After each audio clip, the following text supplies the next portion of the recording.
ಕರ್ತನ ಪವಿತ್ರ ಹೆಸರಿಗೆ ಮಹಿಮೆ ಉಂಟಾಗಲಿ. ಮತ್ತೊಮ್ಮೆ ನಿಮ್ ಜೊತೆ ದೇವ್ರ ವಾಕ್ಯ ಹಂಚೋದಕ್ಕೆ ದೇವ್ರು ಕೊಟ್ಟಿರುವ ಈ ಒಳ್ಳೆ ಅವಕಾಶಕ್ಕಾಗಿ ದೇವ್ರಿಗೆ ನಾನು ಸ್ತೋತ್ರ ಸಲ್ಲಿಸ್ತೇನೆ. ಈ ಸಂದರ್ಭದಲ್ಲಿ ನಾವು ಕಲಿಯೋದಕ್ಕೆ ಅಧ್ಯಯನ ಮಾಡೋದಕ್ಕೆ ಹೋಗ್ತಾ ಇರೋ ವಿಷಯ ಏನಂದ್ರೆ ಶಿಷ್ಯತ್ವ. ನಾವು ಶಿಷ್ಯರು ಆಗೋದು ಹೇಗೆ? ಶಿಷ್ಯರು ಅಂದ್ರೆ ಯಾರ್ ಶಿಷ್ಯರಾಗೋದು? ಕರ್ತನಾದ ಯೇಸು ಕ್ರಿಸ್ತನ ಶಿಷ್ಯರಾಗೋದು ಅಲ್ವಾ? ನಾವು ಯಾರನ್ನ ಹಿಂಬಾಲಿಸ್ತಾ ಇದ್ದೀವಿ? ಯಾರನ್ನ ಹಿಂಬಾಲಿಸ್ಬೇಕು ನಾವು? ಕರ್ತನಾದ ಯೇಸು ಕ್ರಿಸ್ತನ. ನನ್ನನ್ನಲ್ಲ, ಬೇರೆ ಒಬ್ಬ ಪಾಸ್ಟರ್ನಲ್ಲ, ಶರದ್ ಬ್ರದರ್ನಲ್ಲ, ಬೇರೆ ಯಾರನ್ನು ಅಲ್ಲ. ನಾವು ಯಾರನ್ನ ಹಿಂಬಾಲಿಸ್ಬೇಕು? ಕರ್ತನಾದ ಯೇಸು ಕ್ರಿಸ್ತನ. ಆತನ ಜೀವನ ನಮಗೆ ಒಂದು ಮಾದರಿಯಾಗಿದೆ.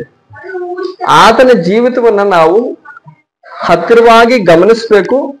ಆತನ ಆಜ್ಞೆಗಳು ಕೂಡ ನಾವು ಕಲಿಬೇಕು. ಅದರ ನಂತರ ನಾವು ಆತನ ಹೆಜ್ಜೆ ಜಾಡೆಗಳನ್ನು ನಾವು ನಡಿಬೇಕು. ಆತನ ಆಜ್ಞೆಗಳನ್ನ ಕೈಗೊಂಡು ನಾವು ನಡಿಬೇಕು.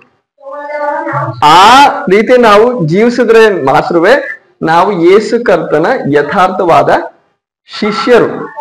ಇವತ್ತು ಸಭೆಗಳಲ್ಲಿ ಅನೇಕರು ಏನಿದ್ದಾರೆ, ವಿಶ್ವಾಸಿಗಳಿದ್ದಾರೆ, ಕ್ರೈಸ್ತರಿದ್ದಾರೆ, ಕ್ರಿಶ್ಚಿಯನ್ ಅಂತ ಹೇಳ್ಕೊಳ್ಳೋರು ತುಂಬಾ ಜನ ಇದ್ದಾರೆ.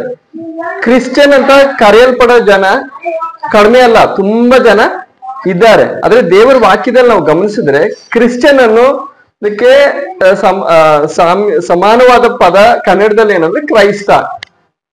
ಕ್ರೈಸ್ತರು ಅಥವಾ ಕ್ರಿಶ್ಚಿಯನ್ ಅಂತ ಹೇಳೋದಕ್ಕೆ ಯಾರು ಯೋಗ್ಯರು ಅಂದ್ರೆ ಶಿಷ್ಯರು.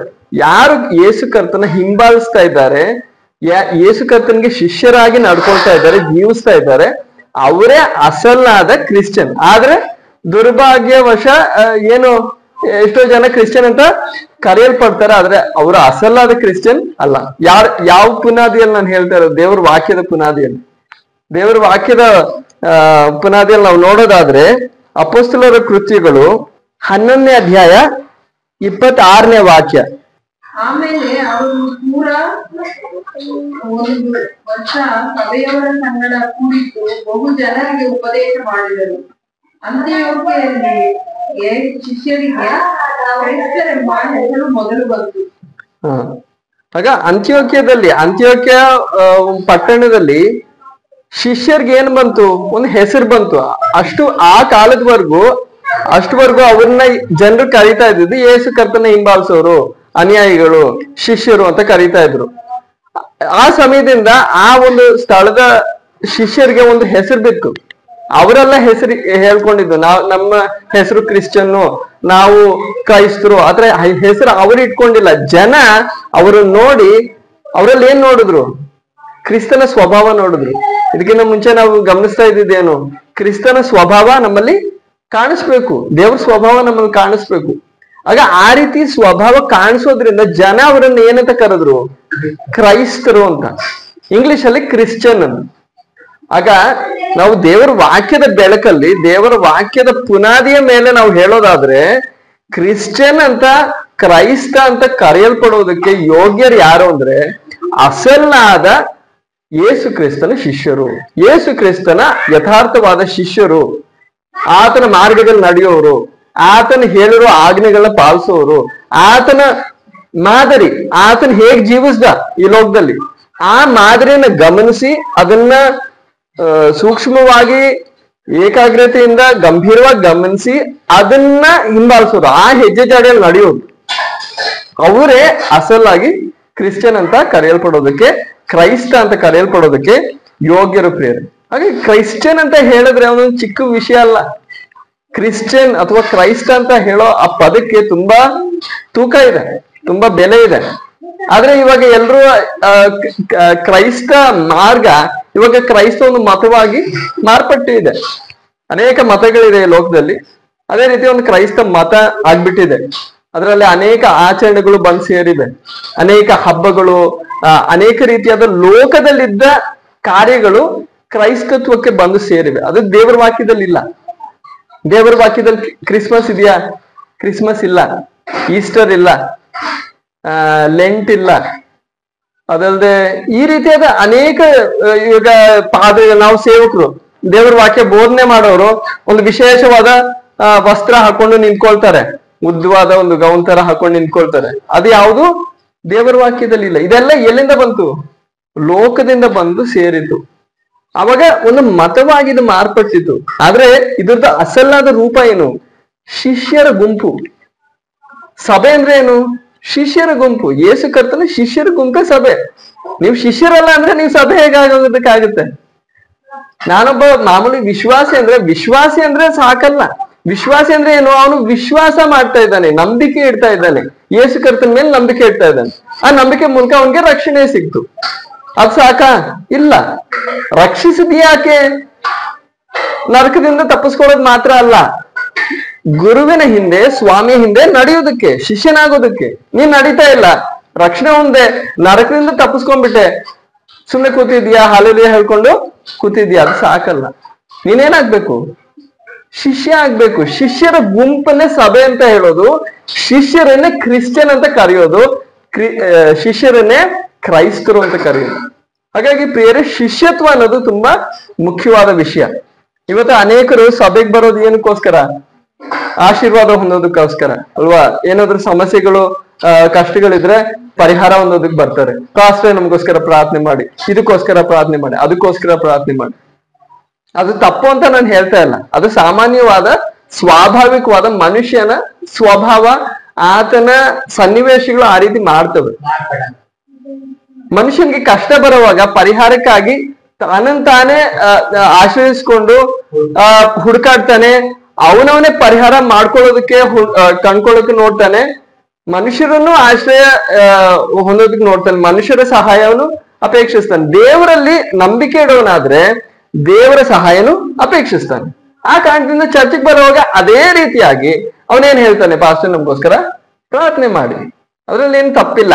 ಆದ್ರೆ ಈ ರೀತಿಯಾದ ಒಂದು ಜನರ ಸಮಸ್ಯೆಗಳು, ತೊಂದರೆಗಳನ್ನ ನೀಗಿಸೋದಕ್ಕೋ, ಪರಿಹಾರ ಕೊಡೋದಕ್ಕೋ, ಆ ರೀತಿ ಒಂದು ಎಲ್ಲರಿಗೂ ಒಂದು ಹೆಲ್ಪ್ ಸೆಂಟರ್ ಅಲ್ವಾ? ಇವಾಗ ನಮ್ಗೆ ಫೋನ್ ಅಲ್ಲಿ ಏನಾದ್ರು ತೊಂದರೆ ಆದ್ರೆ ಅವ್ರೇನು ಒಂದು ನಂಬರ್ ಕೊಟ್ಟಿರ್ತಾರೆ ಅಲ್ವಾ? ಬ್ಯಾಂಕ್ ಅಲ್ಲೂ ಅಷ್ಟೇ, ಏನಾದ್ರು ತೊಂದರೆ, ಏನಾದ್ರು ಸಮಸ್ಯೆ ಆದ್ರೆ ಒಂದು ನಂಬರ್ ಕೊಟ್ಟಿರ್ತಾರೆ. ಅದಕ್ಕೆ ಫೋನ್ ಮಾಡಿದ್ರೆ ಏನು ಸಮಸ್ಯೆಗಳು ಹೇಳ್ಕೋಬಹುದು. ಇದ್ ರೀತಿ ಇದೆ, ಏನ್ ಮಾಡ್ಬೇಕು. ಒಂದು ಕೇಂದ್ರ, ಒಂದ್ಸರಿ ಒಂದು ಆಫೀಸ್ ಇಟ್ಟಿರ್ತಾರೆ, ಅಲ್ಲಿ ಹೋಗಿ ಏನ್ ಹೇಳ್ಕೋಬಹುದು, ನಮ್ಗೆ ಈ ಒಂದು ಸಮಸ್ಯೆ ಇದೆ, ಬಗೆಹರಿಸಿ ಅಂತ. ಆ ರೀತಿ ಜನರ ಸಮಸ್ಯೆಗಳನ್ನ ಬಗೆಹರಿಸೋದಕ್ಕೆ ಒಂದು ಕೇಂದ್ರ ಅಲ್ಲ ಸಭೆ. ಹೌದು, ಜನರು ಬರ್ತಾರೆ, ಸಮಸ್ಯೆಗಳಿಗೆ ಪರಿಹಾರ ಹೊಂದ್ಕೊಂಡು ಹೋಗ್ತಾರೆ, ಅದು ನಿಜಾನೇ. ಪರಿಹಾರ ದೇವ್ರು ಕೊಡೋದು ನಿಜಾನೇ, ಕೊಡ್ತಾನೆ. ಆದ್ರೆ ಈ ಸಭೆದ ಉದ್ದೇಶ ಏನಲ್ಲ, ಅದಲ್ಲ. ಈಗ ನೀವು ಈ ಹಾಲಿಗೆ ಬಂದಿದ್ದೀರಾ, ಏನಕ್ಕೆ ಬಂದ್ರಿ ಇಲ್ಲಿ? ಈ ಭಾನುವಾರ ಆರಾಧನೆ ಭಾಗವಹಿಸೋದಕ್ಕಲ್ವಾ? ಹೌದೇ ಇಲ್ವಾ? ಓಕೆ, ನೀವು ಇಲ್ಲಿ ಆರಾಧನೆಯಲ್ಲಿ ಪಾಲ್ಗೊಳ್ಳೋದಕ್ ಬಂದ್ರಿ, ದೇವ್ರ ವಾಕ್ಯ ಕೇಳೋದಕ್ ಬಂದ್ರಿ. ಬಂದಾದ್ಮೇಲೆ ನಿಮ್ಗೆ ಏನ್ ಸಿಕ್ಕಿದೆ? ಬಿಡುಗಡೆ ಸಿಗುತ್ತೆ. ಅದನ್ನ ನಾನು ಸಾಮಾನ್ಯವಾಗಿ ಹೇಳ್ತಾ ಇದ್ದೀನಿ. ನಿಮ್ಗೇನ್ ಸಿಕ್ಕಿದೆ? ಒಂದು ಚಾಪೆ ಸಿಕ್ಕಿದೆ ಕೂತ್ಕೊಳ್ಳೋಕೆ. ಚಾಪೆ ಮೇಲೆ ಕೂತ್ಕೊಳ್ಳೋದಕ್ಕೆ ನೀವು ಬಂದ್ರಿ? ಚಾಪೆ ಮೇಲೆ ಕೂತ್ಕೊಳ್ಳೋಕೆ ಅಷ್ಟು ದೂರದಿಂದ ನಿಮ್ ಮನೆನೆಲ್ಲ ಬಿಟ್ಟು ಇಲ್ಲಿ ಬಂದ್ರ? ಇಲ್ಲ. ಅದಕ್ಕೆ ಕೂತ್ಕೊಳ್ಳೋದಕ್ಕೆ ಬಂದಾದ್ಮೇಲೆ ನಿಮ್ಗೆ ಚಾಪೆ ಸಿಕ್ತು. ಅದ್ರ ಉದ್ದೇಶ ಅದಲ್ಲ. ಅದೇ ತರ ಜನ ಸಭೆಗೆ ಬರೋವಾಗ ದೇವ್ರ ಪರಿಹಾರ ಕೊಡ್ತಾನೆ, ದೇವ್ರ ಕರುಣೆ ಇದೆ. ಜನರು ನೋವಲ್ಲಿ ದೇವ್ರೇ ನನ್ನನ್ನ ಕರುಣಿಸು ಅಂತ ಹೇಳುವಾಗ ದೇವ್ರು ಪರಿಹಾರ ಕೊಡ್ತಾನೆ, ಇಲ್ಲ ಅಂತ ಇಲ್ಲ. ಅದ್ರ ಉದ್ದೇಶ ಅದಲ್ಲ. ಸಭೆಯಾಗಿ ನಾವು ಸೇರಿ ಬರೋದು ಅದಕ್ಕೋಸ್ಕರ ಅಲ್ಲ. ನಾವು ವಾಕ್ಯ ಕಲಿತಾ ಇರೋದು, ಅಧ್ಯಯನ ಮಾಡ್ತಾ ಇರೋದು, ಇಷ್ಟೆಲ್ಲ ಸಮಯ ಖರ್ಚು ಮಾಡ್ತಾ ಇರೋದು ಅದಕ್ಕೋಸ್ಕರ ಅಲ್ಲ. ಏನಾಗ್ಬೇಕು? ನಾವು ಶಿಷ್ಯರಾಗ್ಬೇಕು. ಯೇಸು ಕರ್ತನ ಹಾಗೆ ನಾವು ನಡಿಬೇಕು. ಆ ಒಂದು ಹಂತಕ್ಕೆ ಬರ್ಬೇಕು. ಅದೊಂದು ಚಿಕ್ಕ ವಿಷಯ ಅಲ್ಲ, ಹುಡುಗಾಟ ಅಲ್ಲ. ಅದು ಸುಮ್ನೆ ಹಾಲೆಲೂಯ ಅಂತ ಹೇಳ್ಬಿಟ್ರೆ ಅದು ನಡೆಯೋ ವಿಷಯ ಅಲ್ಲ. ನಾನು ಹಿಂದಿನ ವಾರ ನಾನು ಹೇಳ್ತಾ ಇದ್ದೆ ಅಲ್ವಾ, ನಾನು ಚೆನ್ನಾಗಿ ಕಲಿಬೇಕು, ಆಜ್ಞೆಗಳನ್ನ ಕಲಿಬೇಕು, ಯೇಸು ಕರ್ತನ ಜೀವನವನ್ನ ನಾವು ಕಲಿಬೇಕು. ಸುಮ್ನೆ ಏನೋ ಸ್ವಲ್ಪ ಗೊತ್ತು ಯೇಸು ಕರ್ತನ ಬಗ್ಗೆ, ಆದ್ರೆ ದೇವರ ವಾಕ್ಯದಿಂದ ನಾವು ಇನ್ನೂ ಸೂಕ್ಷ್ಮವಾಗಿ, ಇದು ಮ್ಯಾಗ್ನಿಫೈಯಿಂಗ್ ಗ್ಲಾಸ್ ಹಾಕೊಂಡು ನೋಡ್ತಾರಲ್ವಾ, ದೊಡ್ಡ ಚಶ್ಮಾ ಕನ್ನಡಕ ಹಾಕೊಂಡು ನೋಡ್ತಾರೆ, ದೊಡ್ಡದಾಗಿ ಆ ರೀತಿ ಯೇಸು ಕರ್ತನ ಜೀವಿತವನ್ನ ಆ ರೀತಿ ಗಮನಿಸ್ಬೇಕು ನಾವು. ಆತನ ಹೇಗ್ ನಡೆದ ಅಷ್ಟ್ ಸಾಕ? ಅಷ್ಟ್ ಮಾತ್ರ ಅಲ್ಲ, ಅದ್ರ ಪ್ರಕಾರ ನಾವು ನಡಿಬೇಕು. ಅದ್ರ ಪ್ರಕಾರ ನಡಿಬೇಕು. ಅದಕ್ಕೋಸ್ಕರ ಬೇರೆ ನಾನು ಪ್ರಾರಂಭದಲ್ಲಿ ಇದೆಲ್ಲ ಹೇಳ್ತಾ ಇರೋದು ಯಾಕಂದ್ರೆ, ಸಭೆಗಳಲ್ಲಿ ಒಂದು ಸಾಮಾನ್ಯವಾದ ಒಂದು ಯೋಚನೆ ಏನಂದ್ರೆ, ನಾವು ಸುವಾರ್ತೆ ಕೇಳಿದ್ವಿ, ನಾವು ರಕ್ಷಣೆ ಹೊಂದಿದ್ವಿ, ದೀಕ್ಷಾ ಸ್ನಾನ ಕೆಲವರು ಹೊಂದಿಲ್ಲ, ಕೆಲವರು ಹೊಂದಿರೋರು ನಾವು ಅದನ್ನು ಹೊಂದಿದ್ವಿ. ಈಗ ನಾವು ಭಾನುವಾರ ಏನ್ ಮಾಡ್ತೀವಿ, ಸಭೆಗೆ ಬರ್ತೀವಿ, ಕಾಣಿಕೆ ಕೊಡ್ತೀವಿ. ಈ ರೀತಿ ಒಂದು ಚಕ್ರ ತಿರುಗ್ತಾ ಇದೆ. ಓಕೆ, ನಾವು ಚೆನ್ನಾಗಿದ್ದೀವಿ, ಇನ್ನು ನಾವು ಸ್ವರ್ಗಕ್ಕೆ ಸಿದ್ಧ, ಈ ರೀತಿಯಾದ ಒಂದು ಯೋಚನೆ ಇಟ್ಕೊಂಡು ನಡೀತಾ ಇದ್ದಾರೆ. ಆದ್ರೆ ಇದು ಒಂದು ವಾಸ್ತವ ಅಲ್ಲ, ಇದು ನಿಜ ಅಲ್ಲ. ನಿಜವಾದ ಉದ್ದೇಶ ಏನು? ಇದು ಈ ರೀತಿಯಾದ ಒಂದು ಜೀವನಕ್ಕೆ ನೀವು ಬಂದ್ ಸೇರಿ ಈ ತರ ಕಾಲ ಕಳ್ಕೊಂಡು ಈ ತರ ಹೋಗೋದಲ್ಲ. ಒಂದು ಗುರಿ ಇದೆ ನಿಮ್ಗೆ. ನೀವೊಂದು ಯಾತ್ರೆ ನೀವು ಪ್ರಾರಂಭಿಸಿದ್ರಿ, ನೀವು ರಕ್ಷಣೆ ಹೊಂದಿದಾಗ, ನೀವು ಯಥಾರ್ಥವಾಗಿ ರಕ್ಷಣೆ ಹೊಂದಿದ್ರೆ, ಅನೇಕರು ಇವತ್ತು ರಕ್ಷಣೆ ಕೂಡ ಸರಿಯಾಗಿ ಹೊಂದಿಲ್ಲ. ಸರಿಯಾಗಿ ಹೊಂದಿಲ್ಲ ಅಂದ್ರೆ ನಿಜವಾಗ್ಲೂ ಅವ್ರು ಹೊಂದಿಲ್ಲ. ಅವ್ರು ಅನ್ಕೊಂಡಿದ್ದಾರೆ ನಾನು ರಕ್ಷಣೆ ಹೊಂದಿದ್ದೀನಿ, ನಾನು ಇವಾಗ ಸ್ವರ್ಗಕ್ಕೆ ಹೋಗ್ತೀನಿ, ಆದ್ರೆ ಅವ್ರ ರಕ್ಷಣೆ ಹೊಂದಿಲ್ಲ. ಯಾಕೆ ಹೇಳ್ತಾ ಇದ್ದೀನಿ? ದೇವರ ವಾಕ್ಯದಲ್ಲಿ ಪುನಾದಿ ಇದೆ, ರಕ್ಷಣೆ ಹೇಗ್ ಹೊಂದೋದು, ಹೊಂದಿರುವವರ ಉದಾಹರಣೆ ಕೂಡ ಬರ್ದಿದೆ. ಹೇಗ್ ಹೊಂದಿದ್ರು ಅಂತ ಉದಾಹರಣೆ ಹೇಗ್ ಹೊಂದ್ತಾರೆ ಅಂತ ಬರ್ದಿದೆ. ಹೇಗೆ ಜನ ರಕ್ಷಣೆ ಹೊಂದಿದ್ರು ಅಂತ ಉದಾಹರಣೆ ಕೂಡ, ಪ್ರಾಯೋಗಿಕವಾಗಿರೋ ಉದಾಹರಣೆ ಕೂಡ ಬರ್ದಿದೆ. ಆ ವಿಷಯಗಳನ್ನ ದೇವರ ವಾಕ್ಯದಿಂದ ನಾವು ಗಮನಿಸಾದ್ಮೇಲೆ ನಮ್ಗೆ ಅರ್ಥ ಆಗುತ್ತೆ ಹೇಗೆ ರಕ್ಷಣೆ ಹೊಂದೋದು. ಅದ್ರ ನಂತರ ಜನರ ಜೀವನದಲ್ಲಿ ಅವ್ರು ಹೇಳ್ತಾರಲ್ವಾ ರಕ್ಷಣೆ ಹೊಂದಿದೀವಿ ಅಂತ, ಅದನ್ನ ಗಮನಿಸುವಾಗ ನಮ್ಗೆ ಅರ್ಥ ಆಗುತ್ತೆ ಇವರ ಜೀವನದಲ್ಲಿ ಈ ಒಂದು ಕಾರ್ಯ ಇನ್ನು ನಡೆದಿಲ್ಲ. ಬಂದ್ರು, ಪ್ರಾರ್ಥನೆ ಮಾಡಿದ್ರು, ಏನೋ ಒಂದು ಬಿಡುಗಡೆ ಆಯ್ತು, ಒಂದು ಪರಿಹಾರ ಉಂಟಾಯ್ತು, ಅವ್ರಿಗೆ ಒಂದು ಆಸಕ್ತಿ ಬಂತು, ಚರ್ಚಿಗೆ ಬರೋದು ಪ್ರಾರಂಭಿಸಿದ್ರು, ಅದು ಮುಂದುವರಿತಾ ಇದೆ. ಆದ್ರೆ ಅವರಲ್ಲಿ ಏನ್ ಬಂದಿಲ್ಲ, ಅವ್ರ ಪಾಪದ ಬಗ್ಗೆ ಪಶ್ಚಾತ್ತಾಪ ಉಂಟಾಗಿಲ್ಲ. ನನಗೆ ರಕ್ಷಣೆ ಬೇಕು ಅನ್ನೋ ಒಂದು ಪ್ರಜ್ಞೆನೇ ಅವರಲ್ಲಿ ಹುಟ್ಟಿಲ್ಲ, ಎಚ್ಚರಿಕೆ ಬಂದಿಲ್ಲ. ನರಕದ ಬಗ್ಗೆ ಒಂದು ಗಾಂಭೀರ್ಯತೆನೂ ಬಂದಿಲ್ಲ, ಪಾಪದ ಬಗ್ಗೆ ಒಂದು ಗಾಂಭೀರ್ಯತೆ ಬಂದಿಲ್ಲ. ದೇವರ ಕ್ರೋಧ ಏನು, ನರಕ ಅಂದ್ರೆ ಏನು, ನನ್ನ ಮುಂದೆ ಏನ್ ಅಪಾಯ ಇದೆ, ನಾನು ಇದೇ ರೀತಿ ತೊಡಗ್ತಾ ಇದ್ರೆ ಏನ್ ನಡೆಯುತ್ತೆ, ನಾನು ಈ ಲೋಕವನ್ನು ಬಿಟ್ಟು ಹೋದ್ರೆ ನಾನು ಎಲ್ಲಿ ಹೋಗಿ ಸೇರ್ತೀನಿ ಅನ್ನೋ ವಿಷಯಗಳ ಬಗ್ಗೆ ಒಂದು ಗಾಂಭೀರ್ಯತೆ ಅವರಲ್ಲಿ ಬಂದಿಲ್ಲ. ಅದ್ರ ಬಗ್ಗೆ ಬೋಧನೆ ನಡೆದಿರ್ಬೋದು. ಹೆಚ್ಚಾಗಿ ಬೋಧನೆ ಯಾವ್ದ್ರ ಬಗ್ಗೆ ನಡೆಯುತ್ತೆ, ನಿಮ್ಗೆ ಅದು ಸಿಗುತ್ತೆ, ಇದು ಸಿಗುತ್ತೆ, ಇವತ್ತೇ ಬಿಡುಗಡೆ, ನೀವು ನಂಬ್ತೀರಾ? ಇವತ್ತೇ ನಿಮ್ಗೆ ಬಿಡುಗಡೆ ಸಿಗುತ್ತೆ, ಇವತ್ತೇ ನೀವು ನಂಬ್ತೀರಾ ಬ್ರದರ್? ಇವತ್ತೇ ನಿಮ್ ಸಾಲ ಮುಗಿದೋಗುತ್ತೆ, ಇವತ್ತೇ ನಿಮ್ಗೆ ರೋಗ ಸೌಖ್ಯ ಆಗುತ್ತೆ. ಈ ರೀತಿಯಾದ ಬೋಧನೆ ಹೆಚ್ಚಾಗಿ ಇದೇ ಬೋಧನೆ. ರೋಗದ ಸೌಖ್ಯ, ಹಣ, ಇಲ್ಲದೇ ಏನು ಒಂದು ಮನೆ, ಈ ರೀತಿಯಾದ ಶಾರೀರಿಕವಾಗಿರೋ ಕಾರ್ಯಗಳ ಬಗ್ಗೆನೇ ಬೋಧನೆ ನಡೀತಾ ಇರೋದು. ಅದ್ರ ಮಧ್ಯದಲ್ಲಿ ಏನೋ ಸ್ವಲ್ಪ ಉಪ್ಪಿನಕಾಯಿ ತರ ಒಂದು ಚಿಟಿಕೆ ಒಂದು ಏನು ಉಪ್ಪು ತರ ಏನೇ ಇದೆ, ಯಾವಾಗ್ಲೂ ಒಂದ್ಸರಿ ಹೇಳ್ತೀವಿ, ಯೇಸು ಕರ್ತನ ಮೇಲೆ ನಂಬಿ ಪಾಪದ ಬಗ್ಗೆ ಪಶ್ಚಾತ್ತಾಪ ಪಟ್ಟು ನಂಬಿ ನಿಮ್ಗೆ ರಕ್ಷಣೆ ಸಿಗುತ್ತೆ. ಹೆಚ್ಚಾಗಿ ಬೋಧನೆ ಏನ್ ನಡೀತಾ ಇರೋದು ಅದಲ್ಲ, ನಿಮ್ಗೆ ಅದು ಸಿಗುತ್ತೆ, ಇದು ಸಿಗುತ್ತೆ, ಅದ್ರ ರಕ್ಷಣೆ ಬಗ್ಗೆ ಚಿಕ್ಕದಾಗಿ ಹೇಳ್ತೀವಿ. ಹಾಗೆ ಏನೋ ನರಕದ ಬಗ್ಗೆ ಸ್ವಲ್ಪ ಏನೋ ಕೇಳಿರ್ಬೋದು, ಪಶ್ಚಾತ್ತಾಪ ಪಡ್ಬೇಕು, ನರಕದಿಂದ ನಾವು ತಪ್ಪಿಸ್ಕೋಬೇಕು, ದೇವ್ರ ಕ್ರೋಧ ಇದೆ, ಏನೋ ಸ್ವಲ್ಪ ಚಿಕ್ಕದಾಗಿ. ಅದ್ರ ಮನಸ್ಫೂರ್ತಿ ಏನ್ ನಿಮ್ ತುಂಬಿದೆ, ಓ ನಾನ್ ಇವತ್ತು ನಂಬಿದ್ರೆ ಈ ಬೋಧಕ, ಈ ಪಾಸ್ಟರ್ ಹೇಳೋ ತರ ಇವತ್ತೇ ನನ್ಗೆ ಬಿಡುಗಡೆ ಸಿಗುತ್ತೆ, ಎಷ್ಟು ಒಳ್ಳೆ ಪಾಸ್ಟರ್ ಇದು, ಇವತ್ತೇ, ನಾಳೆ ಅಂತಾನೆ ಹೇಳ್ತಾ ಇಲ್ಲ, ಇವಾಗ್ಲೇ ಅಂತ ಹೇಳ್ತಾ ಇದ್ದೀನಿ. ನಾವು ಅವ್ರದ್ದು ಎನರ್ಜಿ, ಅವ್ರದ್ದು ಊರ್ಜಾ ನೋಡಿ ನಮ್ಗೂ ಊರ್ಜಾ ಬರ್ತದೆ. ಹಲಲಿಯ ಹೇಳಿ, ನಂಬಿಕೆ ಇದ್ರೆ ಹಲಲಿಯ ಹೇಳಿ ಅಂದ್ರೆ ಎಲ್ರು ಜೋರಾಗಿ ಹಲಲಿಯ, ಎಲ್ರು ಜೋರಾಗಿ ಕೈ ಎತ್ತೋದು. ಬಿಡುಗಡೆ ಸಿಕ್ಕಿದ್ರು ಕೂಡ, ಆ ರೀತಿ ಬಿಡುಗಡೆ ಸಿಕ್ಕಿದ್ರು ಕೂಡ ಪ್ರಿಯರೇ, ರಕ್ಷಣೆ ಸಿಗುತ್ತಾ? ರಕ್ಷಣೆ ಸಿಗುತ್ತೆ. ಇದು ನನ್ನ ವೈಯಕ್ತಿಕ ಅಭಿಪ್ರಾಯ ಅಲ್ಲ. ನಿಮ್ಮ ಬೈಬಲ್ ಇವಾಗ ಇಬ್ರಿಯ ಗ್ರೀಕ್ ಭಾಷೆಯಲ್ಲಿ ಮಾತ್ರ ಅಲ್ವಲ್ಲ, ಕನ್ನಡದಲ್ಲೂ ಇದೆ. ನೀವು ಕನ್ನಡದಲ್ಲಿ ಓದ್ ನೋಡಿ. ಹೊಸ ಒಡಂಬಡಿಕೆ, ಮತ್ತಾಯನು ಬರೆದ ಸುವಾರ್ತೆಯಿಂದ ಪ್ರಕಟಣೆ ಗ್ರಂಥದವರೆಗೂ ಇಡೀ ನೀವು ಹೊಸ ಒಡಂಬಡಿಕೆ ಪುಸ್ತಕಗಳನ್ನ ಒಂದಲ್ಲ 10 ಸಾರಿ ಓದ್ ನೋಡಿ. ಅಲ್ಲಿ ಎಲ್ಲೂ ಕೂಡ ಈ ರೀತಿಯಾದ ಬೋಧನೆ ನಡೆದು ಯಾರೂ ರಕ್ಷಣೆ ಹೊಂದಿಲ್ಲ. ಅದು ಮಾತ್ರ ಅಲ್ಲ, ಅಪೊಸ್ತಲರಾದ ಸೇವಕರು, 1ನೇ ಶತಮಾನದಲ್ಲಿದ್ದ ಪೂರ್ವಿಕರಾದ ಸೇವಕರು ಯಾರು ಕೂಡ ಈ ರೀತಿಯಾದ ಬೋಧನೆ ಮಾಡ್ಲೂ ಇಲ್ಲ. ಅವ್ರ ಗುರಿ ಏನಾಗಿತ್ತು? ಜನ ರಕ್ಷಣೆ ಹೊಂದಬೇಕು. ರಕ್ಷಣೆ ಹೊಂದಾದ್ಮೇಲೆ ಅವ್ರನ್ನ ಶಿಷ್ಯತ್ವದಲ್ಲಿ ಬೆಳೆಸ್ಬೇಕು, ಅವ್ರನ್ನ ಶಿಷ್ಯರಾಗಿ ಮಾಡ್ಬೇಕು, ಅದಾಗಿತ್ತು ಅವ್ರದ್ದು ಗುರಿ. ಈ ರೀತಿಯಾದ ಬೋಧನೆ ಮಾಡ್ತಾನೆ ಇರ್ಲಿಲ್ಲ. ಆಗ ಪರಿಹಾರ ನಡೀತಾ ಇರ್ಲಿಲ್ವಾ, ಸೌಖ್ಯ ನಡೀತಾ ನಡೀತಾ ಇತ್ತು. ಅಪೊಸ್ತಲರ ಕೃತ್ಯಗಳು ಎಂಬ ಗ್ರಂಥದಲ್ಲಿ ನೀವು ಓದಿ ನೋಡಿದ್ರೆ ಸೌಖ್ಯ ಎಲ್ಲಿ ನಡೀತಾ ಇತ್ತು? ಮೀಟಿಂಗ್ ಆದ್ಮೇಲೆ, ಮೀಟಿಂಗ್ ಆಚೆ. ನೀವೊಂದು ಸಂದರ್ಭದಲ್ಲಿ ನೀವು ಓದ್ತೀರಾ, ನನ್ಗನ್ಸುತ್ತೆ 5ನೇ ಅಧ್ಯಾಯನು 5, 6ನೇ ಅಧ್ಯಾಯ. ನೀವು ಅಪೊಸ್ತಲರ ಕೃತಿಗಳು ಪ್ರಾರಂಭದ ಅಧ್ಯಾಯಗಳಲ್ಲೇ ಗಮನಿಸ್ತೀವಿ. ಪೇತ್ರ ಅಪೊಸ್ತಲನಾದ ಸೇವಕನಾದ ಒಬ್ಬ ಪಾಸ್ಟ್ರು. ಆ ಸಮಯದಲ್ಲಿ ಅವನ ಹೆಸರೇನು? ಪೇತ್ರ ಪಾಸ್ಟ್ರು, ಪೀಟರ್ ಪಾಸ್ಟ್ರು. ಅವರು ಮೀಟಿಂಗ್ ಆದ್ಮೇಲೆ ಅವರು ನಡೆದೋಗ್ತಾ ಇದ್ದಾರೆ. ಮೀಟಿಂಗ್ ಆದ್ಮೇಲೆ, ಮೀಟಿಂಗ್ ಟೈಮಲ್ಲ, ಮೀಟಿಂಗ್ ಟೈಮ್ ಆದ್ಮೇಲೆ ಇಲ್ಲ, ಸಭಾ ಪ್ರಾರ್ಥನೆ ಬೋಧನೆ ಎಲ್ಲ ಆದ್ಮೇಲೆ ಅವ್ರು ನಡೆದೋಗ್ತಾ ಇದ್ದಾರೆ. ಅವ್ರು ನೆರಳು ಬೀಳೋ ಕಡೆ ಯಾರನ್ನ ಇಡ್ತಾ ಇದ್ದಾರೆ? ರೋಗಿಗಳನ್ನ ಇಡ್ತಾ ಇದ್ದಾರೆ. ಯಾಕೆ? ಜನರ ನಂಬಿಕೆ ಏನ್ ಗೊತ್ತಾ?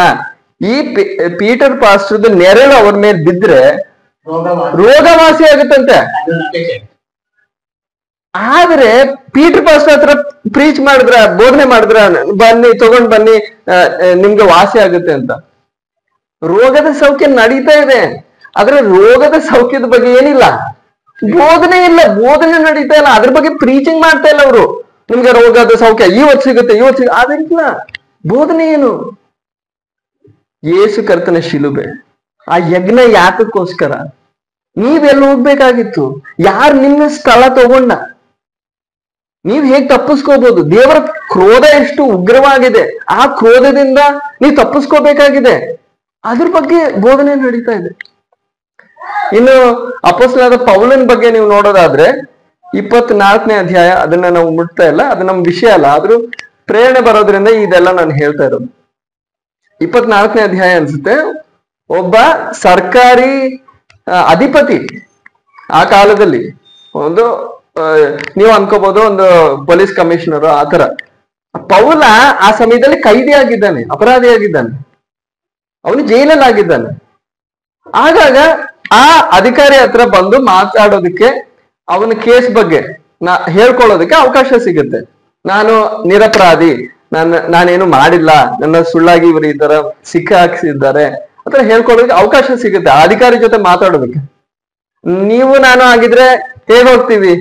ತುಂಬಾ ಭಯದಿಂದ ಹೋಗ್ತೀವಿ, ಏನ್ ಮಾತಾಡ್ಬೇಕು ಆತರ ಹೋಗ್ತೀವಿ ಅಲ್ವಾ? ನಾವ್ ಭಯ ಪಡ್ತೀವಿ, ನಾವೇನಾದ್ರೂ ನಮಸ್ಕಾರ ಹಾಕ್ತೀವಿ.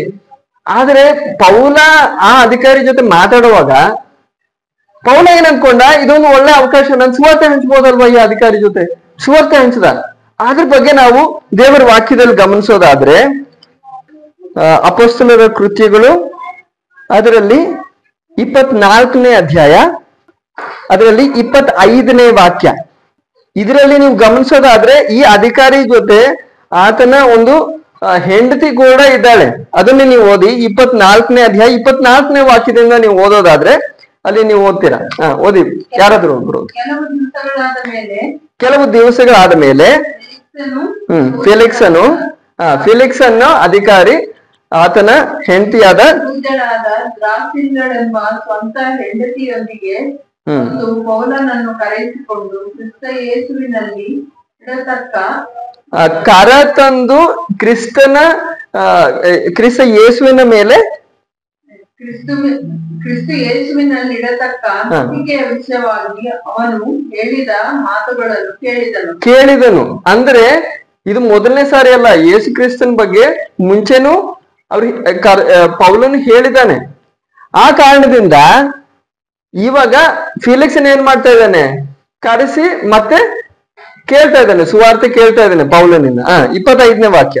ಪೌಲನು ಸುನೀತಿ, ದಯ, ಮುಂದಣ, ನ್ಯಾಯ, ವಿಚಾರಣೆ ಇವುಗಳ ವಿಷಯವಾಗಿ ಪ್ರಸ್ತಾಪಿಸುತ್ತಿದ್ದಾಗ ಸಾಕು. ಆಗ ನಾವು ಓದೋದೇನಲ್ಲಿ ಸುನೀತಿ ಮತ್ತು ದಯೆ, ಮುಂದಣ ನ್ಯಾಯ ವಿಚಾರಣೆ, ಮುಂದಣ ನ್ಯಾಯ ವಿಚಾರಣೆ, ಇದ್ರ ಬಗ್ಗೆ ಪೌಲನ್ ಏನ್ ಮಾಡ್ತಾ ಇದ್ದಾನೆ?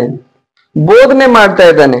24ನೇ ವಾಕ್ಯದಲ್ಲಿ 25ನೇ ವಾಕ್ಯ, ಪೌಲನು ಸುನೀತಿ, ದಯೆ, ಮುಂದಣ ನ್ಯಾಯ ವಿಚಾರಣೆ ಇವುಗಳ ಬಗ್ಗೆ ಬೋಧನೆ ನಡೀತಾ ಇದೆ. ನಿನ್ಗೆ ಪ್ರಮೋಷನ್ ಸಿಗುತ್ತೆ ಅಂತ ಅಲ್ಲ, ಇವತ್ತೇ ನಿನ್ಗೆ ಏನ್ ಸಿಗುತ್ತೆ? ನೀನು ಈ ಪಟ್ಟದಲ್ಲಿ ಆಗಿದ್ಯಾ, ಈ ರ್ಯಾಂಕ್ ಅಲ್ಲಿ ಇದೀಯಾ, ನಾನ್ ನಿನ್ಗೋಸ್ಕರ ಪ್ರಾರ್ಥನೆ ಮಾಡ್ತೀನಿ, ನಿನ್ಗೆ ಪ್ರಮೋಷನ್ ಆಗುತ್ತೆ. ಅದಾದ್ಮೇಲೆ ನನ್ನ ಇಲ್ಲಿಂದ ರವಾನೆ ಮಾಡು, ನನ್ಗೆ ಸಹಾಯ ಮಾಡು, ನಾನ್ ನಿನ್ಗೋಸ್ಕರ ಪ್ರಾರ್ಥನೆ ಮಾಡ್ತೀನಿ, ನಿನ್ಗೊಂದು ಲಾಭ, ನಿನ್ಗೆ ಲಾಭ ಆಗೋವಾಗ ನನ್ಗೇನ್ ಮಾಡು, ನನ್ಗೂ ಸಹಾಯ ಮಾಡು. ಆತರ ಒಂದು ಡೀಲಿಂಗ್ ಎಲ್ಲ ಮಾಡ್ತಾ ಇರೋದು ಇವತ್ತು ನಡೆಯೋ ಸೇವೆ. ಆತರ ಅಲ್ವಾ? ಆದ್ರೆ ಆತರ ಅಲ್ಲ ಪೌಲನ್ ಮಾಡೋ ಸೇವೆ. ಏನು? ಕೈದಿ ಆಗಿರೋ ಪೌಲ ಧೈರ್ಯವಾಗಿ ಹೇಳುವಾಗ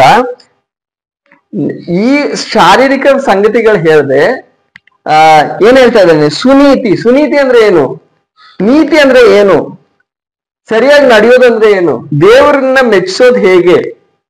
ಆ ರೀತಿ ಹೇಗ್ ಜೀವಿಸೋದು ಅದ್ರ ಬಗ್ಗೆ ಸುನೀತಿ. ಅದ ನಂತರ ದಯೆ. ದಯೆ ಅಥವಾ ಇಂಗ್ಲಿಷಲ್ಲಿ ಓದಿದ್ರೆ ಟೆಂಪರೆನ್ಸ್.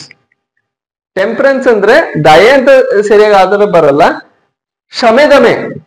ಅಂದ್ರೆ ನಾವು ಈ ಲೋಕದಲ್ಲಿ ಇರೋವಾಗ ತಿಂದು ಕುಡಿದು ನಮ್ಗೆ ಇಷ್ಟ ಬಂದಂಗೆ ನಡೆದ್ರೆ ಏನಾಗ್ತೀವಿ? ನಾವು ಪಾಪಕ್ಕೆ ಗುರಿ ಆಗ್ತೀವಿ, ನಾವು ಪಾಪ ಮಾಡ್ತೀವಿ. ಹೌದಾ ಇಲ್ವಾ? ನಮ್ಮಲ್ಲಿ ಪಾಪ ಇದೆ, ಪಾಪದ ಸ್ವಭಾವ ಇದೆ.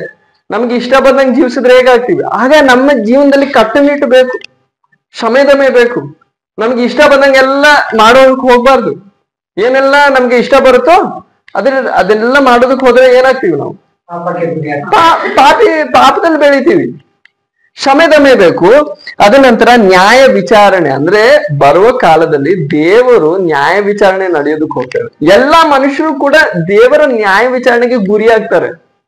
ಮನುಷ್ಯರಿಗೆ ಏನೇ ರಹಸ್ಯ ಪಾಪಗಳು ಏನೇ ಆಗಿದ್ರು ಕೂಡ ಅದೆಲ್ಲ ನ್ಯಾಯ ವಿಚಾರಣೆಗೆ ಗುರಿ ಆಗುತ್ತೆ.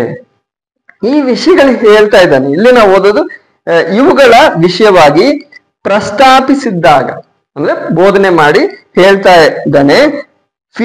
ಫೇಲಿಕ್ಸನು ಭಯಗ್ರಸ್ತನಾಗಿ, ಏನ ಓದ್ತೀವಲ್ಲಿ? ಭಯಗ್ರಸ್ತನಾಗಿ. ಯಾರನ್ನು ಭಯಪಡ್ತಾ ಇದ್ದಾನೆ? ಫೇಲಿಕ್ಸ್ ಅನ್ನೋ ಒಬ್ಬ ಅಧಿಕಾರಿ. ಅದನ್ನೊಂದು ಕುರ್ಸಿಯಲ್ಲಿ ಇರ್ತಾನೆ, ನಿಂತ್ಕೊಂಡಿರ್ತಾನ, ಕುರ್ಸಿಯಲ್ಲಿ ಕೂತ್ಕೊಂಡಿರ್ತಾನೆ. ಪೌಲನೇ ಬಹುಶಃ ನೆಲದ ಮೇಲೆ ಕೂತ್ಕೊಳ್ಳೋ ಚಾನ್ಸ್ ಇಲ್ಲ. ಈ ರೀತಿಯಾದ ಸಂದರ್ಭದಲ್ಲಿ ಏನ್ ಮಾಡ್ತಾರೆ? ಕೈದಿಗಳು ನಿಂತ್ಕೊಂಡು ಜವಾಬ್ ಹೇಳ್ತಾ ಇರ್ತಾರೆ. ಆದ್ರೆ ಇಲ್ಲಿ ಪೌಲನ್ ತನ್ನ ಕೇಸ್ ಬಗ್ಗೆ ಮಾತಾಡ್ತಾ ಇಲ್ಲ, ಕ್ರಿಸ್ತನ್ ಬಗ್ಗೆ ಹೇಳ್ತಾ ಇದ್ದಾನೆ, ಬೋಧನೆ ಮಾಡ್ತಾ ಇದ್ದಾನೆ. ಪುಲ್ಪಿಟ್ ಇಲ್ಲ, ಈ ರೀತಿಯಾದ ಈ ಪುಲ್ಪಿಟ್ ಇಲ್ಲ, ಮೈಕು ಇಲ್ಲ, ಏನು ಇಲ್ಲ. ಆದ್ರೆ ಅವನ ಹತ್ರ ಹೇಳುವಾಗ ಆ ಅಧಿಕಾರಿಗೆ ಭಯ ಬರ್ತಾ ಇದೆ. ಈ ರೀತಿಯಾದ ಬೋಧನೆ ಇವತ್ತು ನಡೀತಾ ಇದೆಯಾ? ಸುವಾರ್ತೆ ಬೋಧನೆ ನಡೀತಾ ಇಲ್ವಾ ನಮ್ಮ ದೇಶದಲ್ಲಿ? ಕರ್ನಾಟಕದಲ್ಲಿ ನಡೀತಾ ಇಲ್ವಾ? ನಡೀತಾ ಇದೆ. ಆದ್ರೆ ಯಾವ ಸುವಾರ್ತೆ ಬೋಧನೆ ಮೂಲಕ ಜನರಲ್ಲಿ ಭಯ ಬರ್ತಾ ಇದೆ? ಇಲ್ಲಿಂದ ನಮ್ಗೆ ಅರ್ಥ ಆಗ್ಬೇಕು, ನಾವೆಲ್ಲೋ ದಾರಿ ತಪ್ಪಿದ್ದೀವಿ. ನಾವು ಮಾಡುವ ಬೋಧನೆ ಅಪೊಸ್ತಲರು ಮಾಡ್ತಾ ಇದ್ದ ಬೋಧನೆಯಲ್ಲಿ ವ್ಯತ್ಯಾಸ ಇದೆ. ಅವರು ಬೋಧಿಸಿದ ಸುವಾರ್ತೆ ಅನ್ನೋದು ಜನರಲ್ಲಿ ಭಯ ಉಂಟು ಮಾಡ್ತಾ ಇತ್ತು. ಜನರಲ್ಲಿ ಯಾವ ರೀತಿಯಾದ ಪ್ರಶ್ನೆಗಳು ಹುಟ್ಟತಾ ಇತ್ತು ಅಂದ್ರೆ, ಸಾಹೇಬ್ರೆ, ಸಹೋದರೇ, ನಾವೇನ್ ಮಾಡ್ಬೇಕು? ರಕ್ಷಣೆ ಹೊಂದೋದಕ್ಕೆ ನಾವೇನ್ ಮಾಡ್ಬೇಕು? ದೇವರ ಕೋಪದಿಂದ ನಾವು ತಪ್ಪಿಸ್ಕೊಳ್ಳೋದಕ್ಕೆ ಏನ್ ಮಾಡ್ಬೇಕು? ನಾನು ನರಕಕ್ಕೆ ಹೋಗ್ತಾ ಇದ್ದೀನಿ, ನನ್ನ ಪಾಪ ನನ್ನ ನರಕಕ್ಕೆ ಸೆಳ್ಕೊಂಡು ಹೋಗ್ತಾ ಇದೆ. ಇವತ್ ನಾನು ಸತ್ರೆ ಎಲ್ಲಿ ಹೋಗ್ತೀನಿ? ಸಹೋದರಿ, ನನ್ಗೆ ಹೇಳಿ, ಇದಕ್ಕೆ ಪರಿಹಾರ ಏನು? ನಾನು ಏನ್ ಮಾಡ್ಬೇಕು? ದೇವರ ಕೋಪದಿಂದ ನಾನು ಹೇಗೆ ತಪ್ಪಿಸ್ಕೋಬೇಕು ಅಂತ. ಆ ರೀತಿಯಾದ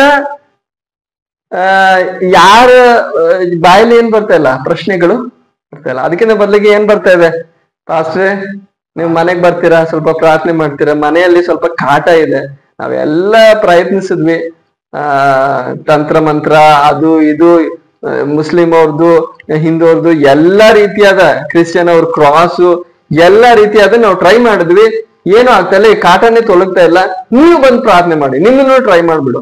ಆತರ ಹೇಳಲ್ಲ, ಅದೇ ನಿಮ್ಮನ್ನು ಟ್ರೈ ಮಾಡೋಣ ಆತರ ಹೇಳಲ್ಲ. ಆದ್ರೆ ಏನ್ ವಿಷಯ? ಜನ ಏನ್ ಮಾಡ್ತಾ ಇದ್ದಾರೆ? ಆ ತರ ಒಂದು ಪ್ರಶ್ನೆಗಳು ನಾವು ಕೇಳ್ತೀವಿ ಹೊರತು ಯಾರು ಕೂಡ ಈ ಒಂದು ಪ್ರಶ್ನೆ ಕೇಳ್ತಾ ಇಲ್ಲ. ಸಹೋದರರೇ, ನಾವ್ ಏನ್ ಮಾಡ್ಬೇಕು?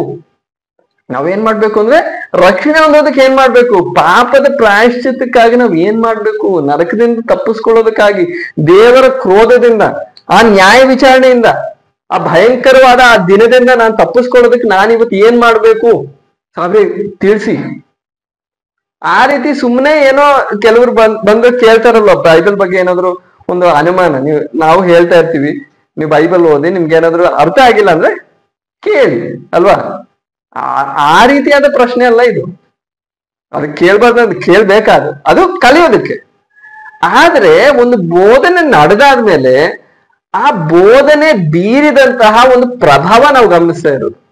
ಸುವಾರ್ತೆ ಇದೆಲ್ಲ ನಾವು ಏನು ಗಮನಿಸ್ತಾ, ಇದು ನಾನು ಪ್ಲಾನ್ ಮಾಡಿರ್ಲಿಲ್ಲ, ನಾನು ಪ್ಲಾನ್ ಮಾಡಿದ್ದೆ ಬೇರೆ, ಆದ್ರೆ ದೇವ್ರ ಪ್ರೇರಣೆ ಕೊಡೋದು ಬೇರೆ ರೀತಿಯಲ್ಲಿ ದೇವ್ರು ಕೊಡ್ತಾ ಇದ್ದಾರೆ. ನಾನು ಅದು ಪ್ಲಾನ್ ಮಾಡಿರೋದನ್ನ ನಾನು ಮುಟ್ತಾ ಇಲ್ಲ. ಶಿಷ್ಯತ್ವ ನಾವು ಗಮನಿಸ್ತಾ ಇದ್ವಿ, ಶಿಷ್ಯರು ಆಗೋದು ಹೇಗೆ ಅಂತ. ನಾವು ಇದಕ್ಕಿಂತ ಮುಂಚೆನೂ ನಾವು ಗಮನಿಸಿದ್ವಿ ಏನಂತ, ನಾವು ಈ ಭೂಮಿಗೆ ಉಪ್ಪಾಗ್ಬೇಕು, ನಾವು ಈ ಲೋಕಕ್ಕೆ ಬೆಳಕಾಗ್ಬೇಕು.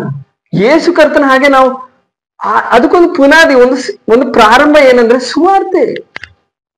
ಜನ ಸುವಾರ್ತೆ ಕೇಳಿದ್ರು, ರಕ್ಷಣೆ ಹೊಂದಿದ್ರು, ಅದ್ರ ನಂತರ ಅವರು ಶಿಷ್ಯರಾದ್ರು. ಆ ಶಿಷ್ಯರನ್ನ ಜನರು ಏನಂತ ಕರೆದ್ರು? ಕ್ರಿಶ್ಚಿಯನ್, ಕ್ರೈಸ್ತರು ಅಂತ ಹೆಸರು ಬಿತ್ತವ್ರಿಗೆ. ಆ ರೀತಿ ನೀವು ನಾನು ಕೂಡ ಆಗ್ಬೇಕು ಅಂದ್ರೆ, ನೀವು ಕೂಡ ಅದ್ರ ನಂತರ ಕೇಳೋ ನಿಮ್ಗೂ ಹೇಳ್ತಾ ಇದ್ದೀನಿ, ಈ ಸಂದೇಶ ನೀವು ಫೋನಲ್ಲಿ ಕೇಳ್ತಾ ಇದ್ರೆ, ನೀವು ನಂತರ ಕೇಳ್ತಾ ಇದ್ರು ನಿಮ್ಗೂ ಹೇಳ್ತಾ ಇದ್ದೀನಿ, ನೀವು ನಾನು ಕ್ರಿಶ್ಚಿಯನ್ ಅಥವಾ ಕ್ರೈಸ್ತರ ಆಗ್ಬೇಕು ಅಂದ್ರೆ ನಾವೇನ್ ಮಾಡ್ಬೇಕು? ಸರಿಯಾಗಿ ರಕ್ಷಣೆ ಹೊಂದ್ಬೇಕು, ಸುವಾರ್ತೆ ಸರಿಯಾದದ್ ಕೇಳ್ಬೇಕು. ಸುವಾರ್ತೆ ಏನಲ್ಲ, ನಿನಗೆ ಈ ಲೋಕದಲ್ಲಿ ಏನಾದ್ರೂ ಸಿಗುತ್ತೆ ಅನ್ನೋದಲ್ಲ ಸುವಾರ್ತೆ. ನಿನ್ ಜೀವನದಲ್ಲಿ ಕಷ್ಟ ಇದ್ರೆ ಅದೆಲ್ಲ ಪರಿಹಾರ ಆಗುತ್ತೆ ಅನ್ನೋದು ಸುವಾರ್ತೆ ಅಲ್ಲ. ನಿನ್ ಜೀವನದಲ್ಲಿ ಏನೆಲ್ಲ ಕಷ್ಟ ಇದೆಯೋ ನೀನ್ ಬಂದ್ರೆ ಸಾಕು, ನಾವು ಪ್ರಾರ್ಥನೆ ಮಾಡೋಣ, ನೀವು ಕರ್ತನಲ್ಲಿ ನಂಬಿಕೆ ಇಡಿ, ನಿಮ್ಗೆ ಎಲ್ಲ ಸುಖಕ್ಷೇಮ ಉಂಟಾಗುತ್ತೆ ಅನ್ನೋದು ಅಲ್ಲ ಸುವಾರ್ತೆ. ಸುವಾರ್ತೆ ಏನು? ನೀನೊಬ್ಬ ಪಾಪಿ, ಆ ಪಾಪದ ಕಾರಣದಿಂದ ದೇವರ ಕ್ರೋಧ ನಿನ್ ತಲೆ ಮೇಲೆ ಇದೆ. ಯಾವಾಗ ಬೀಳುತ್ತೋ ಗೊತ್ತಿಲ್ಲ, ಯಾವಾಗ ಕೃಪೆಯ ಸಮಯ ಮುಗಿದೋಗುತ್ತೋ ಗೊತ್ತಿಲ್ಲ, ಯಾವಾಗ ನೀನು ಕೊನೆ ಉಸಿರು ಎಳಿತೀಯೋ ಗೊತ್ತಿಲ್ಲ, ಯಾವಾಗ ನಿನ್ನ ಆತ್ಮ ಈ ಲೋಕವನ್ನು ಬಿಟ್ಟು ಹೋಗುತ್ತೋ ಗೊತ್ತಿಲ್ಲ. ಅದಕ್ಕಿಂತ ಮುಂಚೆ ಆ ಕೋಪದಿಂದ ನೀ ತಪ್ಪಿಸ್ಕೋಬೇಕು. ತಪ್ಪಿಸ್ಕೊಳ್ಳೋದಕ್ಕೆ ಒಂದೇ ಮಾರ್ಗ ಇರೋದು, ನಿನ್ನ ಬದಲಿಗೆ ದೇವರು, ಸ್ವತಃ ದೇವರು ಈ ಲೋಕಕ್ಕೆ ಬಂದು ಮಾನವ ರೂಪದಲ್ಲಿ ಬಂದು ನಿನಗೋಸ್ಕರ ಬಲಿಯಾದ, ಪ್ರಾಣ ಕೊಟ್ಟ. ಆ ಬಲಿಯ ಮೇಲೆ ನೀನ್ ನಂಬಿಕೆ ಇಡೋದಾದ್ರೆ ನಿನಗೆ ರಕ್ಷಣೆ ಇದೆ. ಈ ರೀತಿ ದೇವರ ಕೋಪದ ಬಗ್ಗೆ ಪ್ರಿಯರೇ ಬೋಧನೆ ನಡೆಯುವಾಗ ಜನರಲ್ಲಿ ಏನುಂಟಾಗ್ತಾ ಇತ್ತು? ಭಯ ಬರ್ತಾ ಇತ್ತು. ಆ ಭಯ ಬಂದು ಕೇಳ್ತಾ ಇದ್ರು ರಕ್ಷಣೆ ಹೊಂದೋದು ಹೇಗೆ ಅಂತ. ಆವಾಗ ಕರ್ತನಾದ ಯೇಸು ಕ್ರಿಸ್ತನ ಮೇಲೆ ನಂಬಿಕೆ ಇಡುವುದರ ಮೂಲಕ ಉಂಟಾಗುವ ರಕ್ಷಣೆ ಬಗ್ಗೆ ಆವಾಗ ಸೇವಕರು ಹೇಳ್ತಾ ಇದ್ರು. ಆ ರೀತಿ ಹೇಳುವಾಗ ಸ್ವಾಭಾವಿಕವಾಗಿ ಆ ಜನರು ಹೇಗೆ ಸ್ವೀಕರಿಸ್ತಾ ಇದ್ರು? ತುಂಬಾ ಗಾಂಭೀರ್ಯತೆಯೊಂದಿಗೆ, ಗೌರವದೊಂದಿಗೆ ಆ ಮಾತಿಗೆ ಬೆಲೆ ಕೊಟ್ಟು ಆತ್ಮಾರ್ಥವಾಗಿ ದೇವರಲ್ಲಿ ಮೊರೆ ಇಡ್ತಾ ಇದ್ರು, ದೇವರೇ ನಾನು ನಿನ್ ಮೇಲೆ ನಂಬಿಕೆ ಇಡ್ತೀನಿ, ರಕ್ಷಣೆ ಹೊಂದ್ತೀನಿ. ಈ ರೀತಿ ಇದು ಪೂರ್ತಿ ಶಿಷ್ಯತ್ವದ ಪೂರ್ತಿ ಪಿಕ್ಚರ್ ಅಲ್ಲ, ಶಿಷ್ಯತ್ವದ ಪ್ರಾರಂಭ ನಾನು ಹೇಳ್ತಾ ಇರೋದಷ್ಟೇ. ಶಿಷ್ಯತ್ವ ಇನ್ನೂ ಕಲಿಯೋದಕ್ಕಿದೆ, ಇನ್ನೂ ಅನೇಕ ಕಾರ್ಯಗಳಿದೆ. ಆದ್ರೆ ನಮ್ಮ ಪುನಾದಿ ಏನಾಗಿರ್ಬೇಕು? ಸರಿಯಾಗಿರ್ಬೇಕು. ಮನೆ ಚೆನ್ನಾಗಿ ನಾವು ಕಟ್ಟಬೇಕು ಅಂದ್ರೆ ಪುನಾದಿ ಕರೆಕ್ಟ್ ಆಗಿರ್ಬೇಕು. ಮನೆದು ಮೇಲಿಂದ ಅಲ್ಲ ನಾವು ಗಮನಿಸ್ಬೇಕಾಗಿರೋದು, ಕೆಳಗಿಂದ. ಫೌಂಡೇಶನ್ ಕರೆಕ್ಟ್ ಆಗಿರ್ಬೇಕು. ಆಗ ಪ್ರಿಯರೇ, ಸುವಾರ್ತೆ ಅನ್ನೋದು ಲೌಕಿಕವಾದ ಸಂಗತಿಗಳು ನಮಗೆ ಸಿಗುತ್ತೋ ಅಂತಾನೋ, ನಮ್ಮ ಸಮಸ್ಯೆಗಳಿಂದ ಪರಿಹಾರ ಉಂಟಾಗುತ್ತೆ ಅಂತಾನೋ ಅಲ್ಲ. ಆದ್ರೆ ನೀವು ಸುವಾರ್ತೆ ಕೇಳೋದಕ್ಕೆ ಬರೋವಾಗ ಸೇವಕ ನಿಮ್ಗೋಸ್ಕರ ಪ್ರಾರ್ಥನೆ ಮಾಡ್ತಾರೆ, ದೇವ್ರು ನಿಮ್ಗೆ ಪರಿಹಾರ ಕೊಡ್ಬೋದು. ಅದು ಯಾವ್ದಕ್ ಸಮಾನ? ನೀವಿಲ್ಲಿ ಬಂದ್ರೆ ನಿಮ್ಗೆ ಕೂತ್ಕೊಳ್ಳೋದಕ್ಕೆ ಸ್ವಲ್ಪ ಸಾಪೆಗಳ ಹಾಸಿವೆ, ಇಲ್ಲರೆ ಕುರ್ಸಿಗಳಿವೆ ಕೂತ್ಕೊಳ್ಳೋದಕ್ಕೆ ಅಷ್ಟೇ. ಆದ್ರೆ ಇದು ಬಂದಿದ್ದೆ ಅದು ಉದ್ದೇಶ ಅಲ್ಲ. ದೇವ್ರು ನಿಮ್ ಮೇಲೆ ಕರುಣೆ ತೋರಿ ನಿಮ್ಗೆ ಪರಿಹಾರ ಕೊಡ್ತಾನೆ, ಇಲ್ಲ ಅಂತ ಅಲ್ಲ. ಆದ್ರೆ ಅದಕ್ಕಿಂತ ದೊಡ್ಡ ಅವಶ್ಯಕತೆ ಏನೇನು? ನಿಮ್ಗೆ ರಕ್ಷಣೆ ಹೊಂದಬೇಕು. ರಕ್ಷಣೆ ಹೊಂದೋರೆ ಯಥಾರ್ಥವಾಗಿ ಶಿಷ್ಯರಾಗೋದು. ಆಗ ಮೊದಲನೇದಾಗಿ ಪ್ರಿಯರೇ, ನೀವು ಇನ್ನೂ ರಕ್ಷಣೆ ಸರಿಯಾಗಿ ಹೊಂದಿಲ್ಲ ಅಂದ್ರೆ, ಸರಿಯಾದ ಸುವಾರ್ತೆ ನೀವು ಕೇಳಲಿಲ್ಲ ಅಂದ್ರೆ ಅದರ ಅರ್ಥ ಏನು? ನೀವ್ ಯಾವ ಸುವಾರ್ತೆ ಕೇಳಿ ಅಥವಾ ಓದಿ, ಯಾವ ಸುವಾರ್ತೆ ಮೂಲಕ ನೀವು ರಕ್ಷಣೆ ಹೊಂದಿದ್ದೀರಾ ಅಂತ ನೀವು ನಂಬ್ಕೊಂಡು ವಿಶ್ರಾಂತಿಯಾಗಿ ಆ ಒಂದು ಆಶ್ರಯದಲ್ಲಿ ನೀವು ಕೂತ್ಕೊಂಡಿದ್ದೀರೋ, ಆ ಸುವಾರ್ತೆಯ ಮೂಲಕ ನಿಮ್ಮಲ್ಲಿ ದೇವರ ಭಯ ಬಂತ? ದೇವರ ಕ್ರೋಧ, ದೇವರ ಕೋಪದ ಬಗ್ಗೆ ಗಾಂಭೀರ್ಯತೆ ನಿಮ್ಮಲ್ಲಿ ಬಂತ? ನಿಮ್ಮಲ್ಲಿ ಪಾಪದ ಬಗ್ಗೆ ಪಶ್ಚಾತ್ತಾಪ ಬಂತ?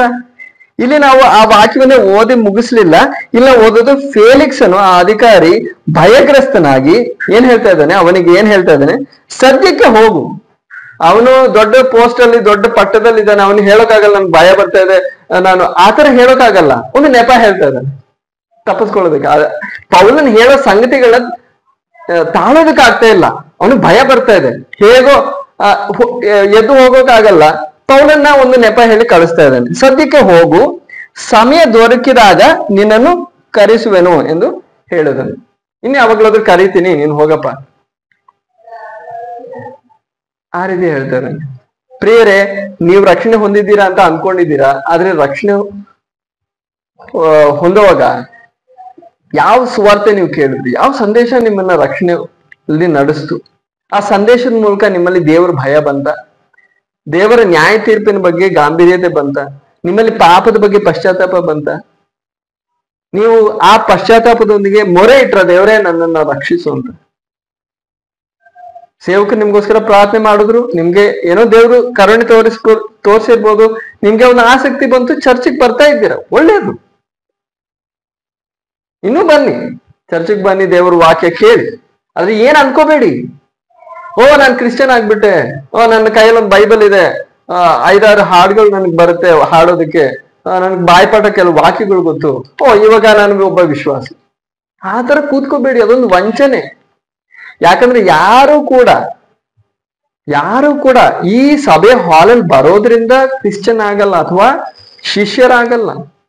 ಪರಲೋಕಕ್ಕೆ ಆ ರೀತಿ ಯಾರು ಸೇರಲ್ಲ. ಒಂದೇ ಮಾರ್ಗ, ಅದು ಯೇಸು ಕರ್ತನ ಮೂಲಕ ಪರಲೋಕಕ್ಕೆ ಹೋಗೋದು ಹೇಗೆ? ಸುವಾರ್ತೆ ಮೂಲಕ. ಯೇಸು ಕರ್ತನ ಬಲಿಯ ಮೇಲೆ ಗಂಭೀರವಾದ ನಾವು ಆ ಬಲಿಯ ಅದ್ರದ್ದು ಆಳ, ಅದ್ರದ್ದು ಗಾಂಭೀರ್ಯತೆ ಅರ್ಥ ಮಾಡ್ಕೊಂಡು ನಂಬಿಕೆ ಇಡುವವರೇ ಯಥಾರ್ಥವಾಗಿ ರಕ್ಷಣೆ ಹೊಂದೋದು ಪ್ರೇರೆ. ಆ ರೀತಿ ನೀವು ರಕ್ಷಣೆ ಹೊಂದಿದ್ದೀರಾ ಅಂತ ನೀವು ಶೋಧನೆ ಮಾಡ್ಕೊಳ್ಳಿ. ಇವತ್ತು ನಾನು ನನ್ನ ಮಾತುಗಳನ್ನ ನಿಲ್ಲಿಸ್ತಾ ಇದ್ದೀನಿ. ನಾವು ಶಿಷ್ಯತ್ವದ ಬಗ್ಗೆ ನಾವು ಗಮನಿಸೋದಕ್ಕೆ ಬರುವ ದಿವಸಗಳಲ್ಲಿ ಕರ್ತನ ಚಿತ್ತವಾದ್ರೆ ನಾವು ಈ ವಿಷಯವನ್ನ ಮುಂದುವರಿಸ್ತೀವಿ. ಬರುವ ದಿವಸಗಳಲ್ಲಿ ನಾವು ಶಿಷ್ಯತ್ವದಲ್ಲಿ ಹೇಗೆ ಬೆಳೆಯೋದು ಅಂತ ನಾವು ಗಮನಿಸೋದಕ್ಕೆ ಹೋಗ್ತಾ ಇದ್ದೀವಿ. ಇವತ್ತು ನಾವು ಈ ಪ್ರಾರಂಭದ ದಿನದಲ್ಲಿ ನಾವು ಗಮನಿಸಿದ್ದೇನೆಂದ್ರೆ, ಶಿಷ್ಯತ್ವದ ಪುನಾದಿ ಏನು, ಶಿಷ್ಯತ್ವ ಎಲ್ಲಿಂದ ಪ್ರಾರಂಭ ಆಗುತ್ತೆ ಅಂತ.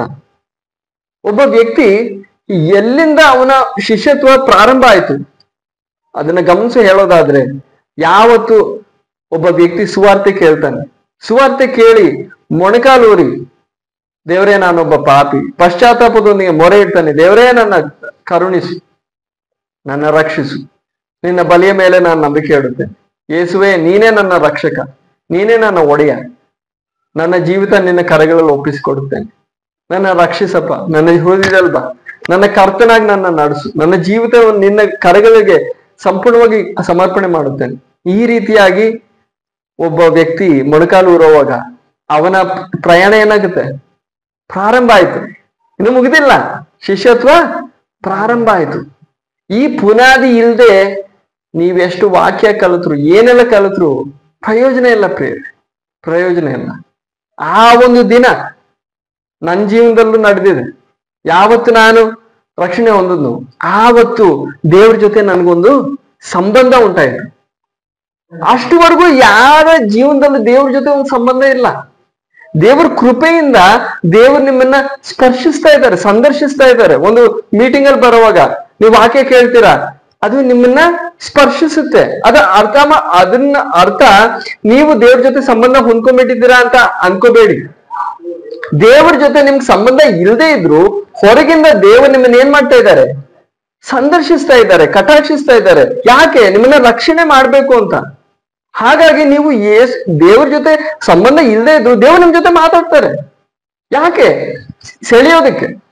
ಆದ್ರೆ ಯಾವಾಗ ನಿಮ್ಗೆ ಆ ಸಂಬಂಧ ಉಂಟಾಗುತ್ತೆ ಅಂದ್ರೆ ಯಾವತ್ತು ನೀವು ಮೊಣಕಾಲೂರ್ತೀರ, ಯಾವತ್ತು ನೀವು ಮೊಣಕಾಲೂರಿ ಸಂಪೂರ್ಣವಾದ ಸಮರ್ಪಣೆ ಮಾಡ್ತೀರಾ. ಸುಮ್ಮನೆ ಒಂದು ಒಣಗಿದ ಪ್ರಾರ್ಥನೆ ಅಲ್ಲ, ದೇವರೇ ನನ್ನ ಸರ್ವಸ್ವ ನಿನ್ನ ಪಾದಪೀಠದ ಮೇಲೆ, ನಿನ್ನ ಬಲಿಪೀಠದ ಮೇಲೆ ನನ್ನ ಸರ್ವಸ್ವ. ಆ ಒಂದು ಹಂತಕ್ಕೆ ನೀವು ಯಾವತ್ತು ಬರ್ತೀರೋ ಆವತ್ತು ನಿಮ್ಮ ಜೊತೆ ದೇವರ ಜೊತೆ ಒಂದು ಏನಾಯ್ತು? ಒಂದು ಸಂಬಂಧ ಇದೆ. ಅದು ರಕ್ಷಣೆ ಪ್ರಿಯರು. ಆ ಪುನಾದಿಯ ಮೇಲೆ ನಾವು ಶಿಷ್ಯತ್ವ ಅದರಿಂದ ಬೆಳೆಯೋದು, ಅದರಿಂದ ಶಿಷ್ಯತ್ವ ಪ್ರಾರಂಭ ಆಗುತ್ತೆ. ಅದ್ರ ನಂತರ ನಾವು ಒಂದೊಂದು ವಿಷಯ ನಾವು ಗಮನಿಸೋಣ. ದೇವ್ರ ಚಿತ್ತವಾದ್ರೆ ಕರ್ತನ ನಿಮ್ಮನ್ನು ಎಲ್ಲರನ್ನು ಆಶೀರ್ವದಿಸ್ಲಿ. ಆಮೇಲೆ